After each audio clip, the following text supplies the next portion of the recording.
I just got back from a 2-day official visit to El Salvador. El Salvador was one of the most dangerous countries in the world up until very recently. It was a place that one of the leading murder capitals of the world.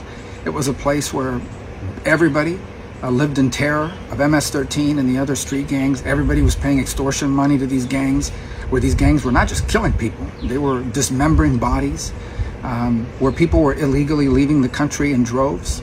I met someone who talked to me about how they had to leave El Salvador because they wouldn't pay the extortion money, so they killed one of their sons and they left before they killed the other son. It was a place that was in a lot of trouble.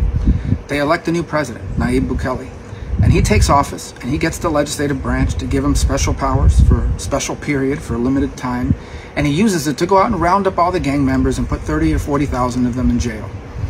And guess what? All of a sudden, the crime rate has plummeted. All of a sudden, the murder rate has plummeted. All of a sudden, for the first time in decades, people can go out at night.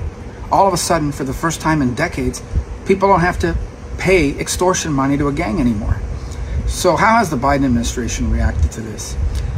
By bad-mouthing the guy, by sanctioning people in the government, by going after them because they're being too tough and too harsh and so forth.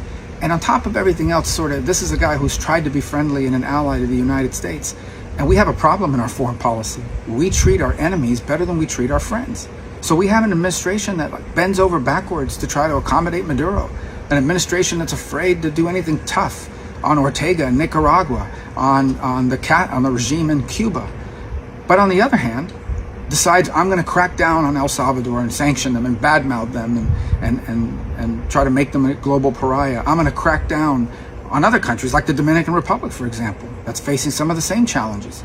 These are countries that want to be allies and friendly to the United States, and we have an administration that decides we're going to treat our allies worse than we do our adversaries. It makes absolutely no sense.